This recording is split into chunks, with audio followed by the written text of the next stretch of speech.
കഠിനമായ ദാരിദ്ര്യ ദുഃഖം അനുഭവിച്ചു കൊണ്ടിരുന്ന കുചേലപത്നി ഭക്തിയിൽ എല്ലാം മറന്നുവാഴുന്ന തൻ്റെ പതിയോട് അങ്ങയുടെ ബാല്യകാല സഖിയും ദ്വാരകാപതിയുമായ ഭഗവാൻ ശ്രീകൃഷ്ണനെ കാണുവാൻ നിർബന്ധിക്കുന്നു.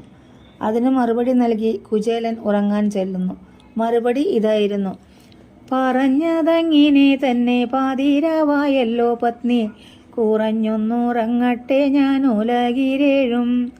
തികഞ്ഞ കൃഷ്ണനെ കാൺമാൻ പുലർകാലെ പുറപ്പെടാം, അറിഞ്ഞോ വല്ലതും കൂടെ തന്നയക്കേണേ. ത്രിഭുവനമടക്കി വാണിരുന്നരുളുന്ന മഹാ പ്രഭുവിനെ കാൺമാൻ കൈക്കലേതും കൂടാതെ, സ്വഭവനത്തിങ്കൽ നിന്നു ഗമിക്കരുതാരും കൈക്കൽ.